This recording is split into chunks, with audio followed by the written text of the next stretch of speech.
Located in the area between philosophy and mathematics is the realm of logic. Logic permeates everything we do, from the work of Aristotle to modern computer programming languages to the musings of Mister Spock. However, there's more to logic than just making sense and avoiding fallacies. It can also be a highly formal system using systems and variables to represent statements.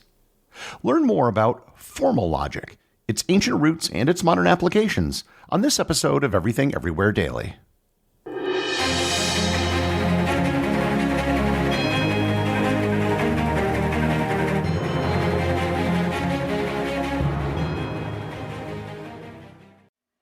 This episode is sponsored by BetterHelp. We're now well into 2024, and it's the time of year when people make resolutions to change their lives. However, most of us don't need to overhaul our lives completely. Most of us simply need to recognize and focus on our strengths. It isn't necessary to make extreme resolutions, you just need someone to help you recognize what you're doing right so you can work on what needs improvement. BetterHelp is all about making professional counseling accessible, convenient, and affordable.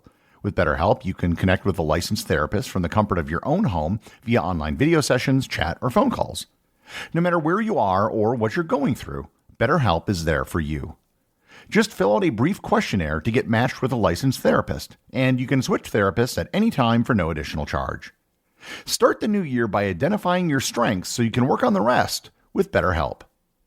Celebrate the help you've already made. Visit BetterHelp.com/everywhere today to get 10% off your first month.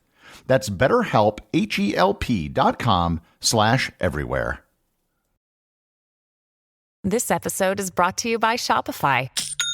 Forget the frustration of picking commerce platforms when you switch your business to Shopify, the global commerce platform that supercharges your selling wherever you sell. With Shopify, you'll harness the same intuitive features, trusted apps, and powerful analytics used by the world's leading brands. Sign up today for your $1 per month trial period at shopify.com/tech, all lowercase. That's shopify.com/tech.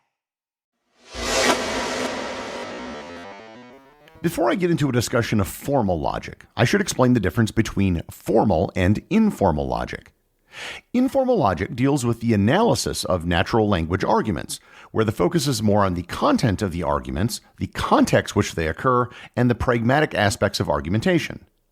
Informal logic includes things such as the study of fallacies, argumentation theory, and rhetoric. I did a previous episode on logical fallacies, and that would be an example of informal logic. I took a course on argumentation in college from one of the best argumentation instructors in the country, and it's one that I will never forget. However, it should be noted that it doesn't mean that there are different types of logic or that something is logical in one system and not the other. Formal logic is simply a more formalized system where you break down statements into premises and often represent statements with variables, and this is also known as symbolic logic.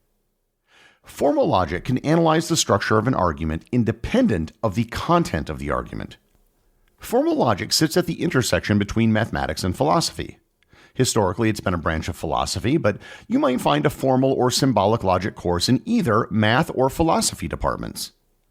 If you look at a page of symbolic logic statements, it would probably make absolutely no sense at first glance because there are a host of symbols that are only used in formal logic.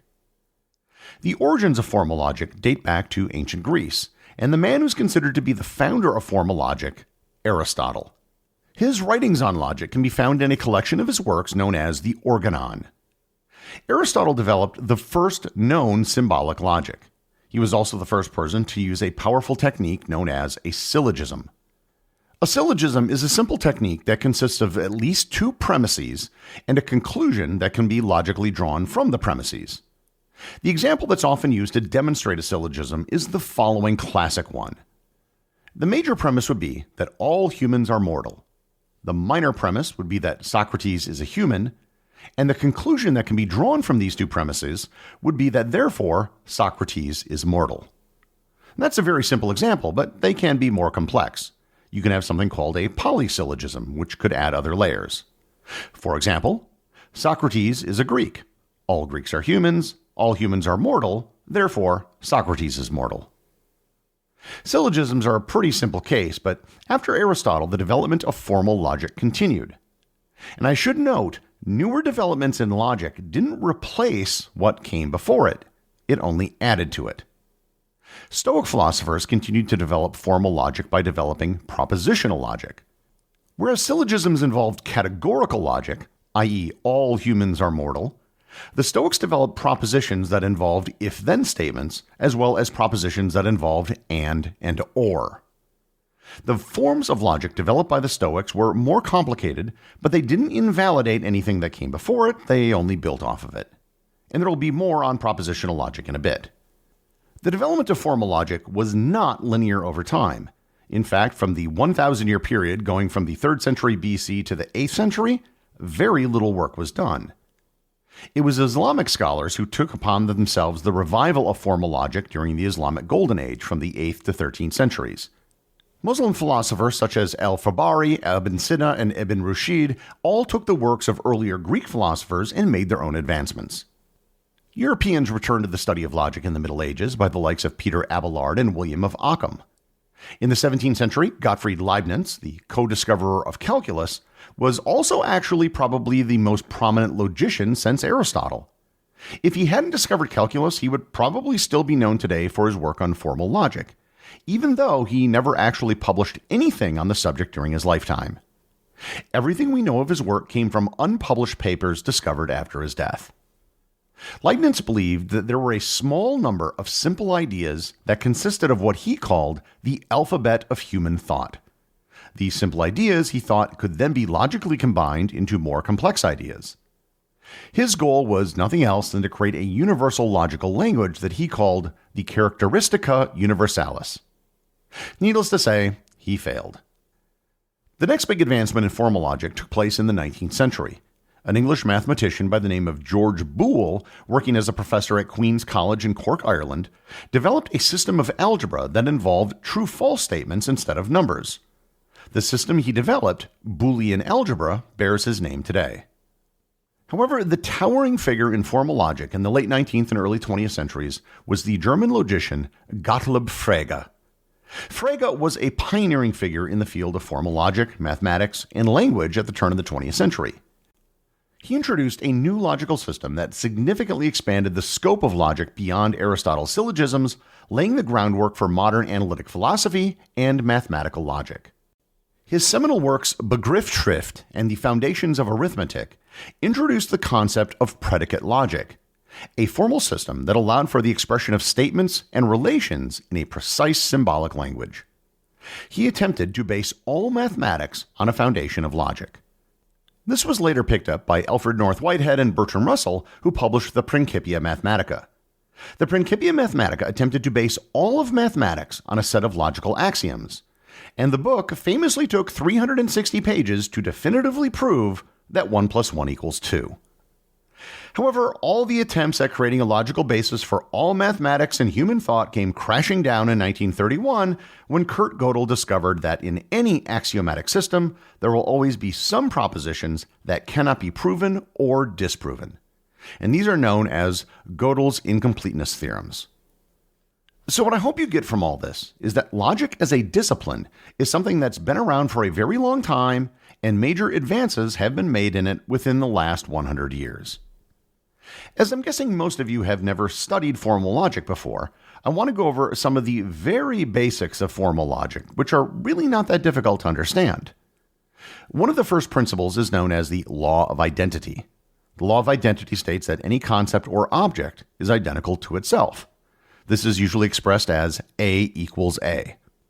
Again, in this case, A doesn't represent a number, but can represent anything. Other similar principles include the law of non-contradiction, which states that a statement and its negation cannot both be true.